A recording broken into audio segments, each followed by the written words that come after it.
வாங்க கண்ணுங்களா, அடுத்து ஒரு ஈஸியான கோலம். தேர் கோலத்தோட வந்திருக்கேன். தேர் நோம்பு ஸ்பெஷல்.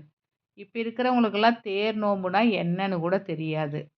கிராமங்கள்ல எல்லாம் நான் சின்னதா இருக்கும்போது, இந்த தேர் நோம்பு ரொம்ப விமர்சையா கொண்டாடுனாங்க. அட்லீஸ்ட் நானெல்லாமாவது பார்த்துருக்கேன். இப்ப இருக்கிற 90 கிட்ஸ், 2K கிட்ஸுக்கெல்லாம் தேர் நோம்புனா என்னன்னே தெரியாது. நான் சின்னதா இருக்கும்போது, தேர் நோம்பு அவ்ளோ அழகா இருக்கும். எங்க ஊர்லலாம் அப்படி செலிப்ரேட் பண்ணுவாங்க. பூசத்தன்னைக்கு நிலாக்கு சோறு மாத்துற ஃபங்ஷன் நடக்கும். அதுதான் தேர் நோம்பு.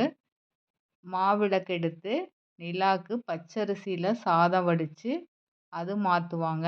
அந்த ஃபங்ஷனுக்கு வாசல் நிறையா ஜென்ஸு தான் கோலம் போடுவாங்க. ஒரே ஒரு கோலமா, பெரிய கோலமா தேர் கோலம் போடுவாங்க. அது பார்க்கவே ரொம்ப அழகா இருக்கும். அதுவும் சிக்கு கோலம் தான் போடுவாங்க. அவ்ளோ அழகா இருக்கும் அந்த கோலத்த பார்க்கறக்கு. தேர் நோம்பு அன்னைக்கு நிலா வெளிச்சத்துல ஊரெல்லாம் ஒண்ணு கூடி மாவிளக்கெல்லாம் எடுத்துட்டு வந்து பச்சரிசி சாதம் வடிச்சு, அந்த ஊரு பெரிய வீடுன்னு சொல்வாங்க. அவங்க வீட்டு வாசல்ல வச்சு, இந்த சாதம்லாம் மாத்தி, மாவிளக்கெல்லாம் மாத்தி செலிப்ரேட் பண்ணுவாங்க. அப்படி இந்த சோறு மாத்தும்போது, ஒரு பாட்டு கூட பாடுவாங்க நிலாக்கு. "நிலா நிலா நாச்சியாரே என்னென்ன தாந்த, மத்தங்கா பில் தாந்த" அப்படின்னு சொல்லிட்டு. எனக்கே ஒரு 4 வரி தாங்க தெரியும். ஆனா, அந்த மாதிரி ஒரு பாட்டுலாம் இருக்கும்.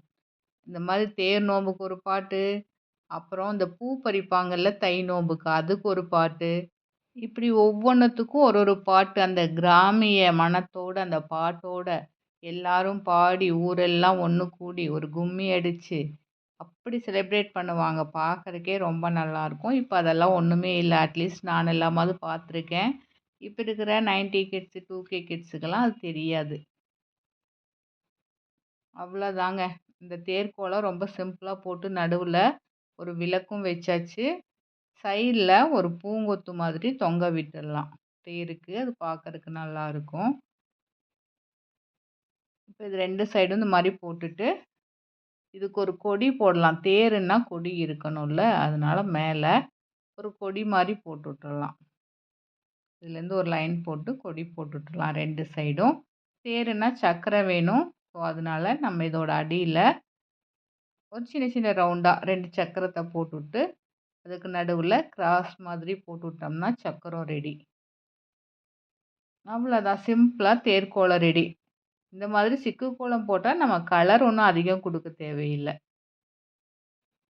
சக்கரத்துக்கு நடுவுல ஒரு ஆரஞ்சு கலர் மட்டும் டாட் வச்சுட்டு, இந்த பூவுக்கு ஒரு ஆரஞ்சு கலர், இந்த விளக்குக்கு அடியில ஒரு தாமரை மாரி போட்டிருக்கோம்ல, அதுக்கு ஒரு ஆரஞ்சு கலர், அப்புறம் இந்த கொடிக்கு ஒரு ஆரஞ்சு கலர் குடுத்துட்டு, நம்ம விருப்பப்பட்டா இந்த உள்ள இருக்கிற டாட்ஸ் எல்லாம் வேற கலர் வச்சுட்டோம்னா கொஞ்சம் பார்க்கறக்கு நல்லாருக்கும். அவ்வளோதாங்க. சிம்பிளா ஒரு தேர்க்கோலம் ரெடி. பூசத்தன்னைக்கு, தேர் நோம்பு அன்னைக்கு அட்லீஸ்ட் நம்ம செலிப்ரேட் பண்ணலினாலும் வாசல்லனாவது போடுவோம். அடுத்து ஒரு சின்ன கோலத்தோட சந்திக்கிறேன்.